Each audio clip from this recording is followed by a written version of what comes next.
네, 교회 여러분 안녕하십니까?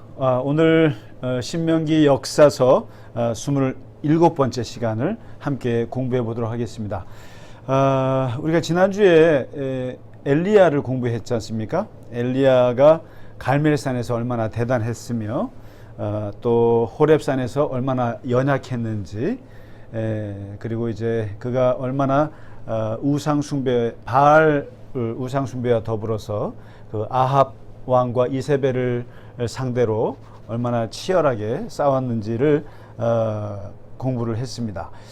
이제 그 엘리야가 자신의 모든 그 사역의 일정을 마무리하고 오늘 이제 열왕기 하 2장 2장을 보시면 이제 여호와께서 이제 그를 데려가시기로 작정을 하셔가지고 그가 이제 승천하게 되거든요. 그런데 그 성경에서 이제 죽지 않고 바로 승천한 사람이 이제 셋 있습니다.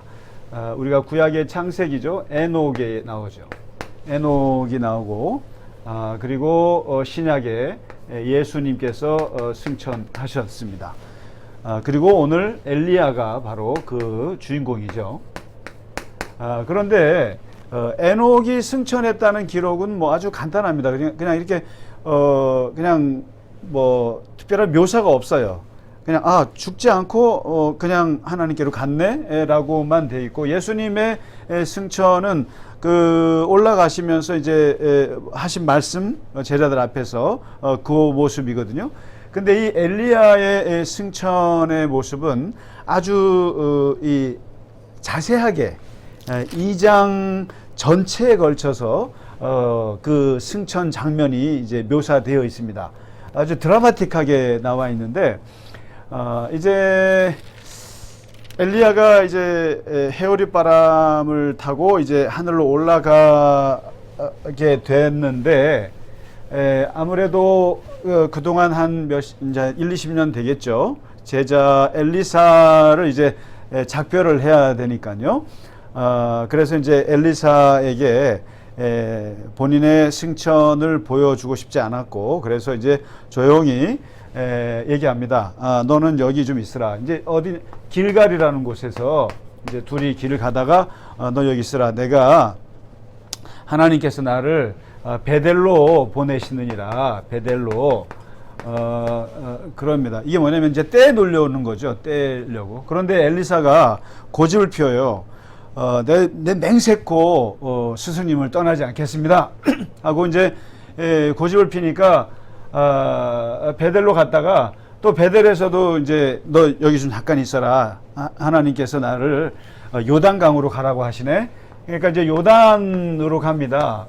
그러니까 나는 죽어도 못 떠납니다. 맹세코 못 떠납니다. 또 고집을 따라옵니다. 그러니까 이게 거머리 같이 이 제자가 자꾸 달라붙으니까 엘리야가 곤란한 거예요. 그러다가 이제 이 요단강에 가서 엘리야가 이제 겉옷을 벗어가지고 그것을 물을 칩니다. 여러분 그 요단강 가보시면 그 뭐 냇가 같지만, 그러나 옛날에는 이제 좀 넓었죠.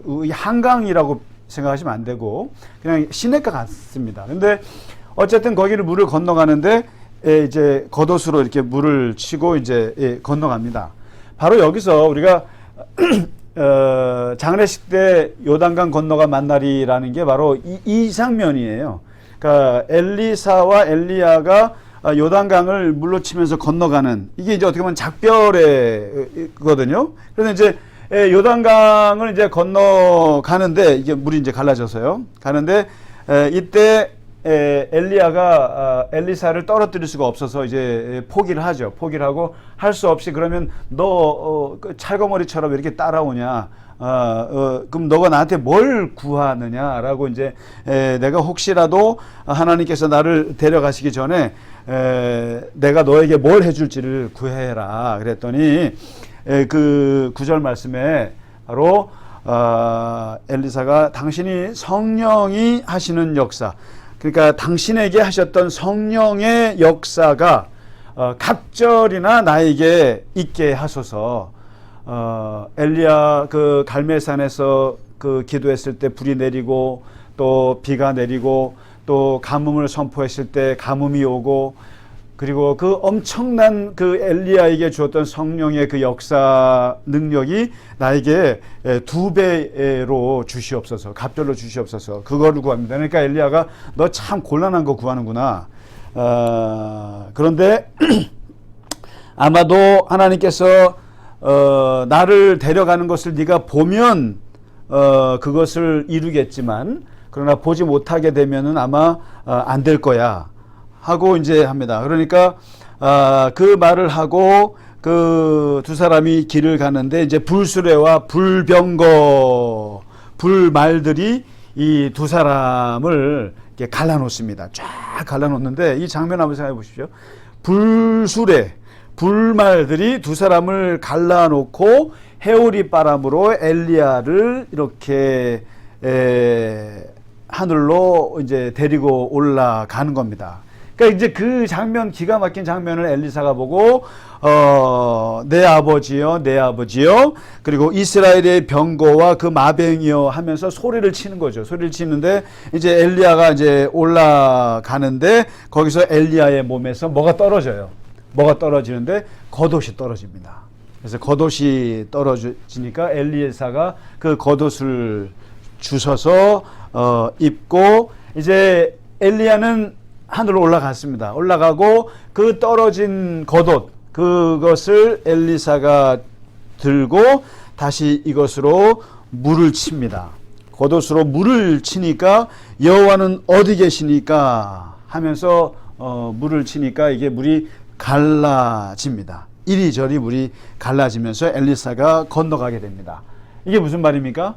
엘리야의 그 영역이 이제 엘리사에게 임했다고 하는 증거죠.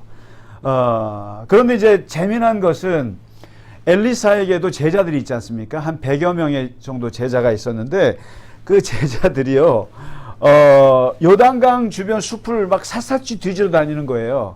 왜 그러냐면 엘리야 할아버지가 어디 떨어지지 않았나. 너무 웃긴 얘기예요. 지금 여기 2장에 보면은 너무 엘리야가 올라가다가 떨어지지는 않았을까 싶어가지고 얘기합니다.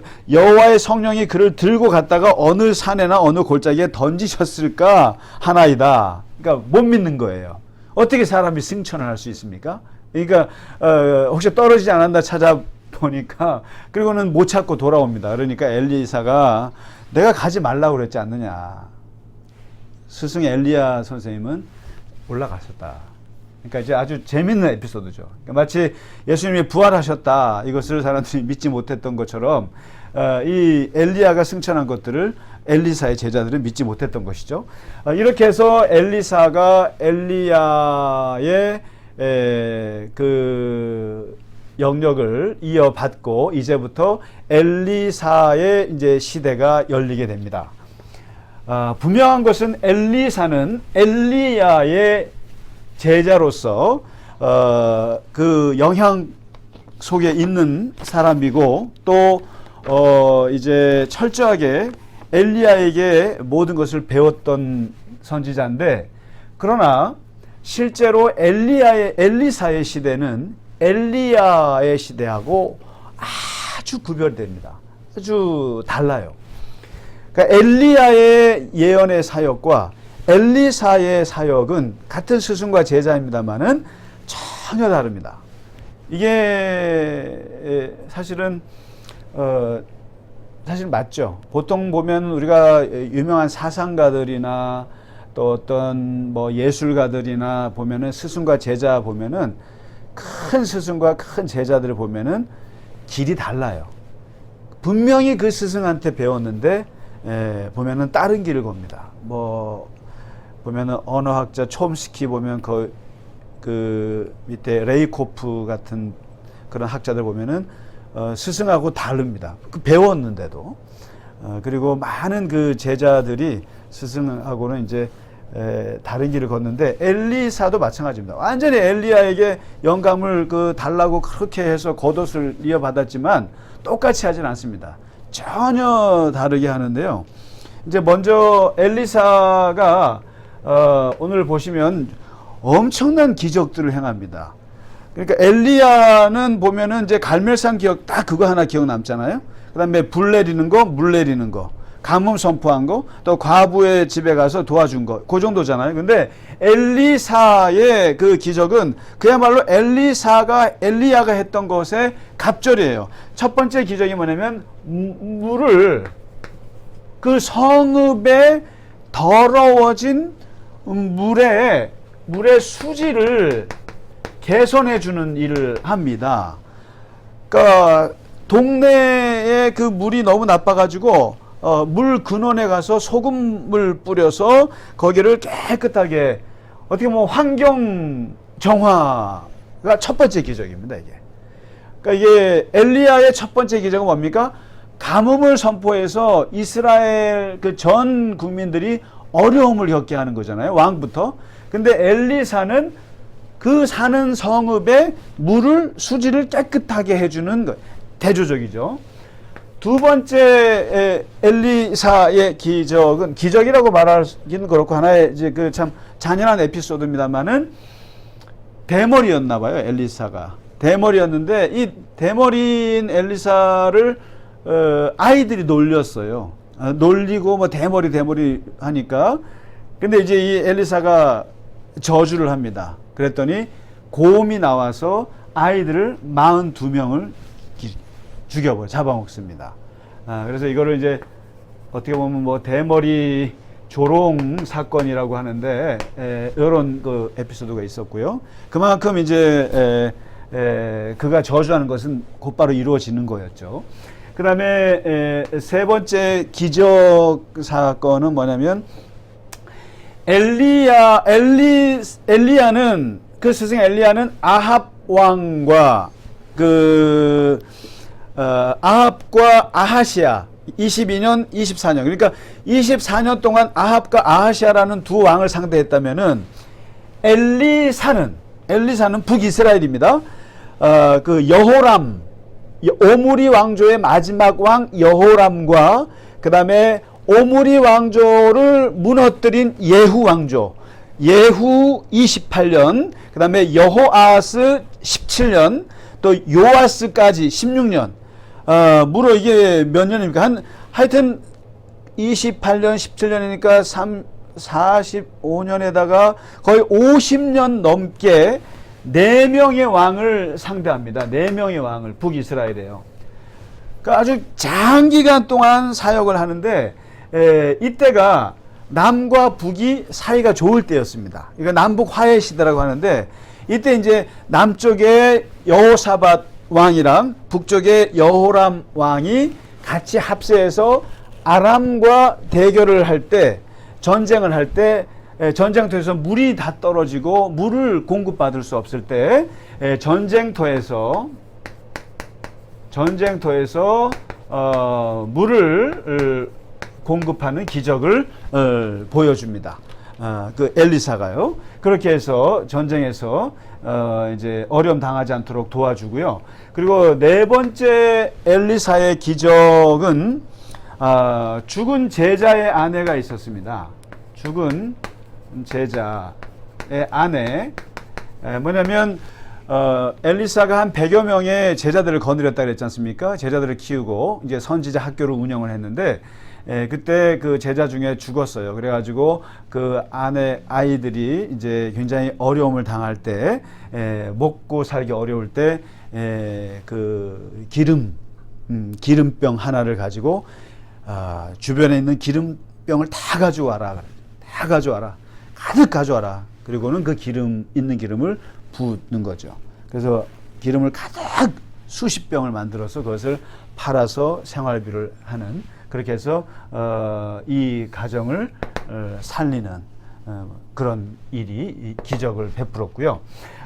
그 다음에 이제 다섯 번째 기적이라고 할 것 같으면은, 그 평소에 엘리사, 모든 선지자들에게는, 선지자나 예수님도 그렇습니다만은 이렇게 돕는 사람들이 있었어요. 항상 돕는 사람이 있고, 또 오면은 이렇게 대접하고 또 숙소를 마련해주고, 그렇게 그러한 극진한 부인들이나 또 가족이나 이런 분들이 있었는데, 엘리사에겐 누가 있었냐면 수넴이라고 하는 곳에 한 여인 부부가 있었습니다. 수넴 여인이라고 하는데 늘 이제 대접을 잘했죠. 그때 이제 엘리사가 너무 고마워서 이 수넴 여인에게 이제 아이를 낳을 것이다라고 이제 득남을 예언하죠. 득남을 예언해서 1년 후에 아이가 있으리라. 근데 진짜 1년 후에 아이가 생겼고, 그런데 그 아이가 또 잘 자라다가 또 죽게 됐는데 그 죽은 아이를 다시 소생시키는 그런 일이 이제 4장에 나옵니다. 그렇게 해서 이런, 그러니까 죽은 아이를 살리는 엘리사의 기적이 나오고요. 그 다음에 이제 여섯 번째 기적은 뭐가 있냐면, 그 제자들이랑 같이 이제 솥에 누가 이제 들호박을 따가져 와가지고 그걸 이제 솥에 넣었는데 그 들호박에 이제 독이 있었던 거예요. 그래서 솥에 독이 들어가는 바람에 먹지를 못했는데 독이 든 솥에 그 음식을 해독합니다. 해독을 해서 이제 살 수 있도록 먹게 하는 이런 기적도 있었고요. 그 다음에 이제 7번째 기적은, 이게 워낙 많아서 제가 간단하게 말씀드리는 겁니다. 누가 이제 보리떡을 한 20개를 가져왔는데, 보리떡 20개 갖고 제자들 100명이 어떻게 먹겠습니까? 그러니까, 이것을 또, 기도해서 100명이 먹을 수 있도록 또, 그야말로 엘리사판 오병이어입니다. 엘리사판 오병이어가 이제 엘리사에게서 일어난 거죠. 무려 오늘 3장과 2장부터 4장, 두세 장밖에 안 되는 것만 해도 벌써 7개의 그 엘리사의 기적들이 이렇게 나옵니다. 자, 그러면 한번 이 엘리사가 했던 기적들을 한번 보세요. 어떻습니까? 엘리야와 한번 비교해서 보시면은 너무 좀 뭐라 그럴까요? 구체적이고 좀 뭐 이렇게 자잘하지 않습니까? 엘리야는 굵잖아요. 큼직하잖아요. 그냥 막 하늘에서 불이 떨어지고 뭐 850명이 죽고. 근데 엘리사는 뭡니까? 물을 뭐 깨끗하게 하고 솥에 해독시키고 죽은 자의 안에 뭐 기름 이런 것들 뭐 이렇게 하는데 여기에서 엘리사와 엘리야의 사역의 이 차이가 이제 비교를 해야 합니다. 뭐냐면 엘리야 같은 경우는 그야말로 고독한 전사였습니다. 고독한 전사. 그러니까 엘리야는 거대한 이데올로기와 싸운 거예요. 이데올로기죠. 어떻게 보면은 그냥 거대한 이념과의 싸움이었습니다. 바알 숭배냐 하나님 숭배냐. 그러니까 거대한 이념과의 싸움이었고 거대한 정신 투쟁이었습니다. 고독한 전사였고 투사였죠. 그런데 엘리사는 공동체주의자예요. 그러니까 고독하지 않아요. 혼자 싸우질 않고, 그리고 엘리사는 전사라기보다는 멘토였습니다. 멘토. 왕과의 관계에서 멘토예요. 그래서 왕이 와서 도와달라면 도와주고, 전쟁터에 나갔는데 물이 떨어지면 물 공급해주고 이런 거죠. 이데올로기는 별로 없고 어떻게 보면은 민생이에요. 민생. 아이고, 요즘에 우리가 맨날 정치인들이 말하는 거 있지 않습니까? 민생을 외면한다, 민생을 하는데 바로 이 민생 밀착형이에요. 엘리사는요. 민생. 보세요. 과부의 먹는 문제, 사는 문제 도와주지요. 그다음에 아이 낳는 문제, 그리고 물 수질 개선, 그다음에 보리떡 요런 거 자잘한 것들 민생 문제 아닙니까? 사람의 사는 문제들, 동네의 물 개선하는 이런 것들 하는. 그러니까 엘리야와는 근본적으로 이 사역이 다른 거예요. 그러니까 어떻게 보면 오늘날 우리나라 정치의 어떤 그 주제도 비슷한 것 같아요. 옛날에는 우리가 보면 이념이 중요했지 않습니까? 이념, 공산주의냐, 자본주의냐, 아니면 뭐 평등이냐, 자유냐, 이 두 가지를 갖고 누가 더 뭐 해서 그냥 그 이념을 가지고 자기의 이념을 갖고 대통령을 찍고 이념에 따라서 했는데, 오늘날에는 이념보다는 이해관계가 더 중요하죠. 민생. 그래서 누가 더 우리를 잘 살게 할 거냐, 누가 더 지하철 탈 때 깎아주고, 뭐 노인복지를 얼마나 해주고, 내가 뭐 사는 집값이 어떻고, 이런 것들의 문제. 그런 면에서 엘리야는 그야말로 그 거대한 이념과의 싸움이었다면은 엘리사는 생활 밀착형 선지자였다라는 거죠. 자잘한 것들을 하는 거죠. 예. 그리고 저항자였다면은 멘토였다는 거죠. 그리고 엘리야와 엘리사의 아주 그 다른 특징 중에 하나는, 엘리야는 개인 플레이입니다. 개인 플레이라고 할 수 있죠. 혼자 싸웠죠. 모든 걸 혼자. 그게 또 문제가 되기도 했습니다만은, 그러나 엘리사는 올라운드 플레이어라고 했습니다. 올라운드, 영어로 하면요, 올라운드 플레이어죠. 플레이어. 그러니까 못하는 게 없어요. 아니 무슨 소태 음식에 그 해독까지 하고 무슨 화학자도 아니고 말이죠. 그럼 올라운드 플레이어입니다. 모든 걸 다 하는 거예요. 전쟁터에 나가서 왕도 도와주지, 과부도 도와주고, 제자들도 먹일 걸 챙겨주고, 이런 올라운드 플레이. 엘리야는 오직 아합과의 전쟁, 바알과의 전쟁, 거기에만 인생을 걸었던 사람입니다. 그런 면에서 아주 다르죠. 그런가 하면 엘리사는 민생 밀착형 선지자인과 동시에 안보 선지자였습니다. 안보 선지자예요. 뭐냐면 적어도 남유다와 북이스라엘이 이제 화해 무드가 있을 때였는데, 이들에게서 중요한 적은 저거였어요. 아람이었습니다. 아람. 마치 우리가 남북이 친해지면은 중국이 적이 되거나 일본이 적이 될 수가 있는 것처럼, 그런데 이제 남북이 막 나쁠 때는 둘이 그냥 싸우고 중국이나 일본을 끌어들이죠. 그런데 마찬가지입니다. 남과 북이 일단은 화해 무드였는데, 그래서 남쪽 여호사밧과 북쪽의 여호람 왕이 하나가 돼서 아람과 싸우는데, 이때 엘리사는 바로 이 남북을 다 도와주면서 아람과의 전쟁에서 이길 수 있도록 안보와 이런 것들 합니다. 이제 앞으로 보시면은 전쟁에도 나가서 엘리사가 개입을 해서 그 나라가 승리할 수 있도록. 그러니까 이거 엘리야 때는 꿈도 못 꿨죠. 엘리야는 그냥 아합이랑 싸우기 바빴던 거죠. 오직 뭐 전쟁에 대해서는 그런 게 없었죠. 근데 이제 이런 거를 도와주는, 그러니까 멘토죠. 왕의 멘토 역할을 했었고,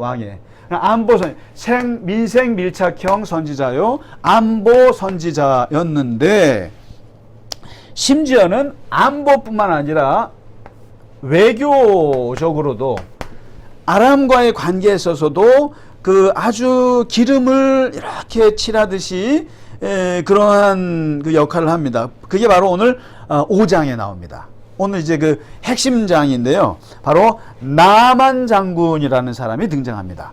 요 이야기가 엘리사에게 있어서는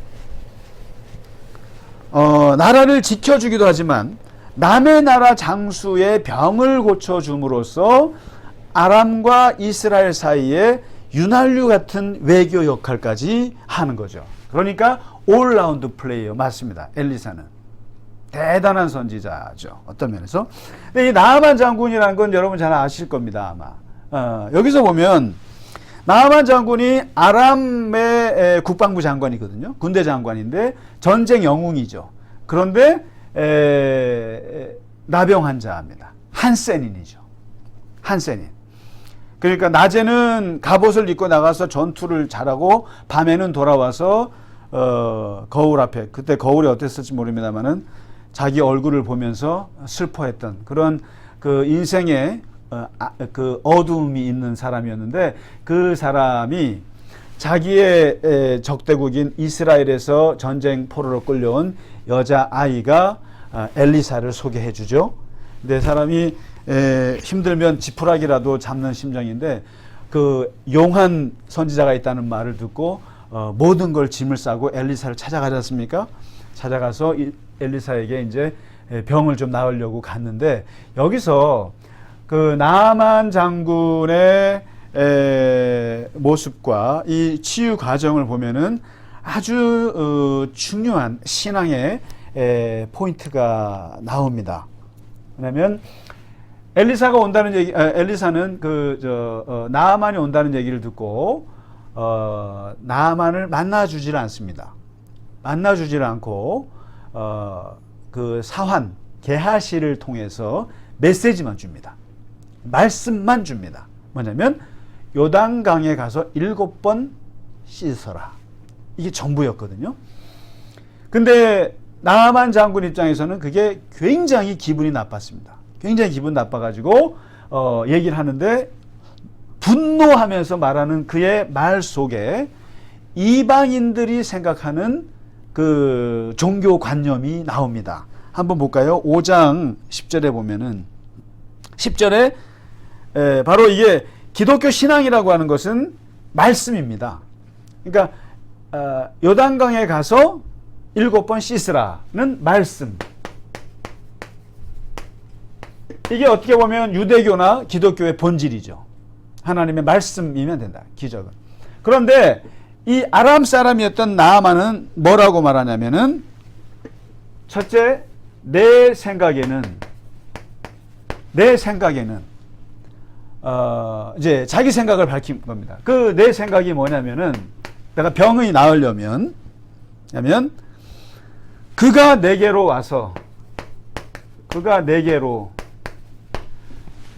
사람이 내게로 와야 한다는 거죠. 사람이 내게로 와서 사람이 와야 됩니다. 그리고 세 번째, 그의 하나님 여호와의 이름을 부르고 하나님의 여호와의 이름을 불러야 한다. 입으로 불러야 한다라는 거죠. 부르고 네 번째, 그의 손을 나의 아픈 부위에 대고 안수해야 한다라는 거죠. 안수해야 한다는 거죠. 그 다음에 다섯 번째, 만일 씻어야 한다면 우리 아람에 있는 아바나와 바르발 강이 훨씬 낫다. 웬 요단강이냐? 이 조그만 요단강보다 더 나은 환경에 강에 가서 해야지. 이게 뭐 하는 짓이냐? 이거거든요. 그러면 이 나아만 장군이 갖고 있는 종교적 관념, 또 이 치유에 대한 관념이 뭐냐면 내 생각. 그러니까 하나님께서 하신다는 생각이 전혀 없고 사람이 나타나야 되고 그다음에 하나님의 이름을 막 불러서 해야 되고 그리고 안수를 꼭 해야 된다는 거. 이게 뭡니까? 다 눈에 보이는 것들입니다. 그리고 사람이 나타나야 되는 거예요. 이걸 뭐라면 인본주의적 치유거든요. 인본주의적 치유. 이게 소위 말해서 무속적 치유고 이게 보통 이방인 바알 문화에서 나오는 그러한 신앙이죠. 그런 면에서 기독교가 말하는 것은 말씀의 치유라는 거예요. 7번 씻으라. 그것도 누가요? 네가 씻어라. 마치 치유는 누군가 타자가 와서 나는 가만히 있고 이 타자가 나에게 와서 해줘야만 된다. 신비스럽게 이렇게 해야 된다고 생각하는데 기독교 신앙은 기독교의 치유는 말씀을 듣고 내가 하는 거예요. 내가 씻는 거예요. 그러니까 우리가 몸에 병이 걸렸을 때 그냥 하나님 고쳐주시옵소서 그러지 않죠. 병원에 가고 약을 먹고 수술을 하고 온갖 노력을 하는 가운데 하나님의 그 역사가 이루어지는 거거든요. 말씀 가운데. 그렇게 해서 치유가 되는 것이지 이 나아만은 이런 지극히 인본주의적인 자기 생각 속에서 하는 거죠. 그래서 여러분 이게 항상 사람들은 그 종교에 대해서 선입견들이 있어요. 이럴 것이다. 목사하면은 목사는 이럴 것이다. 스님은 이럴 것이다. 기독교는 이럴 것이다. 불교는 이럴 것이다. 라고 하는 선입견들이 있는데 바로 이 나아만이 이 치유에 대해서 잘못된 선입견을 갖고 있었던 거죠. 너무 기분이 나쁜 거예요. 근데 이 나아만 장군의 생각을 바꿔준 사람이 바로 그의 부하들이었죠. 이보시오. 당신 보고 저기 이보다 더한 일을 시켜도 해야 될 판에 뭐 하는 짓이냐 지금. 자기가 지금 나병 환자라는 것도 생각해야지. 그리고 7번 요단강에서 씻어다는 게 뭐가 어렵다고. 그게 뭡니까? 자존심 상하는 거죠. 그러니까 교만한 거죠. 굉장히 교만한 거죠. 내가 누군데 군대 장관인데 그 한갓 엘리사가 나와서 말이야 대접도 안 하고 말이지. 근데 뭡니까? 여기서 바로 엘리사가 깨고 싶은 게 교만이었던 거죠. 네가 누구긴 누구야. 나병 환자지. 나병 환자야. 한센인이야. 나병이 들어있는 환자야. 철저하게 은혜가 필요한 사람이야. 근데 뭐? 내가 누군데? 그러면 병 못 낫는 거죠. 그러니까 그걸 누가 깨우쳤냐면 부하들이죠. 이거보다 더한 일을 시켜도 해야 될 판 아닙니까? 아니 요단강에 가서 3,000번 씻으라면 할 거예요? 할 거 아닙니까? 아니면 당신 보고 예물을 엄청나게 바쳐라면 할 거 아닙니까? 그런데 지금 뭐예요? 7번 아닙니까? 7번. 뭡니까? 이게 은혜주의라는 거죠. 은혜주의.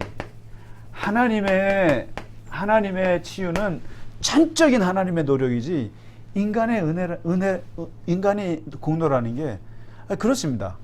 만일에 이 나아만에게요 엄청난 일을 시켰으면 했을 거예요 아마.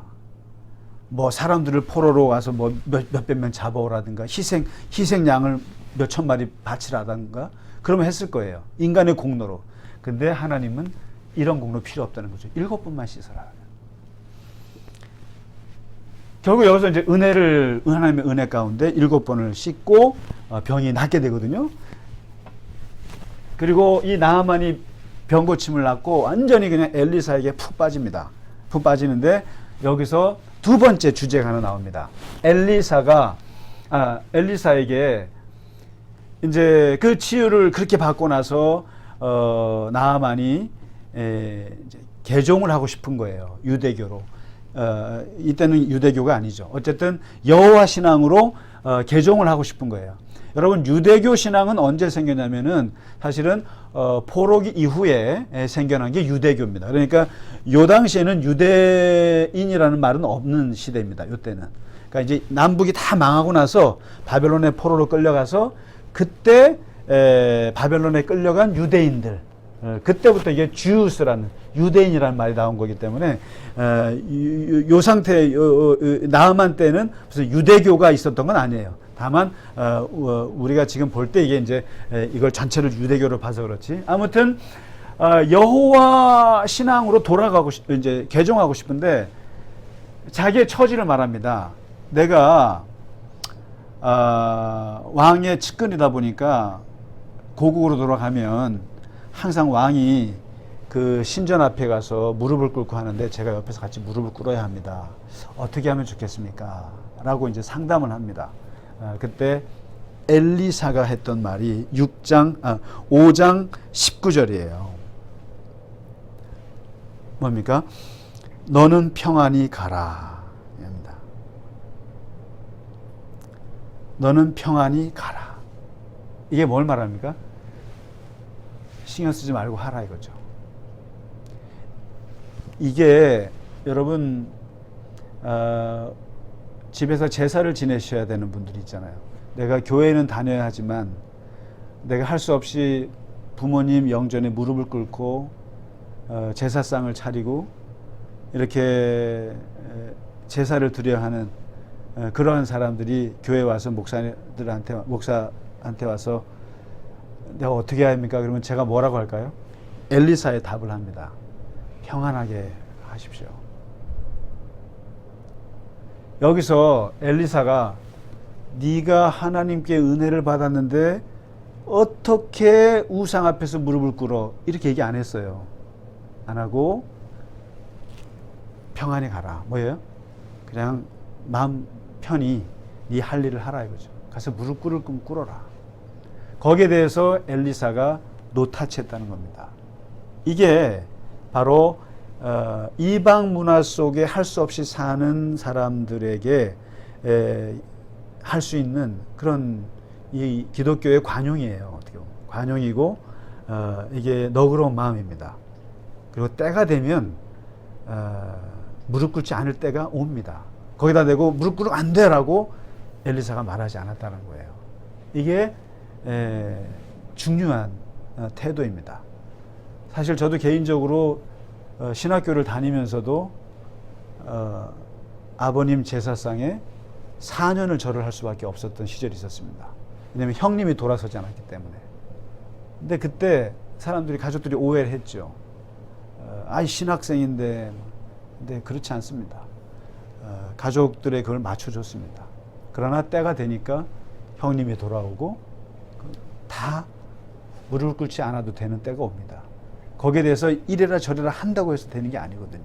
이게 바로 어떻게 보면 엘리사의 놀라운 지혜이고 그리고 나아만으로 하여금 마음을 편안하게 해주는 거, 이런 그 정신이 기독교에 있다라고 하는 거 놀라운 얘기죠. 이렇게 해서 오늘 이제 나아만 장군이 적군의 장군을 고쳐준 그 기적 이야기까지 8가지의 엘리사의 사역들을 같이 보았습니다. 이 엘리사의 사역이 끝나려면 아직도 한 번 더 남았습니다. 그래서 이제 후반부에 그가 거의 한 40-50년을 사역을 했기 때문에 엄청난 일들이 있었죠. 그래서 오늘은 나아만까지 같이 8가지 기적을 같이 공부했습니다. 네, 그러면 다음 주에 또 이어서 같이 엘리사의 사역을 함께 공부해 보도록 하겠습니다. 네, 오늘 공부하시느라고 고생 많으셨습니다. 네, 감사합니다.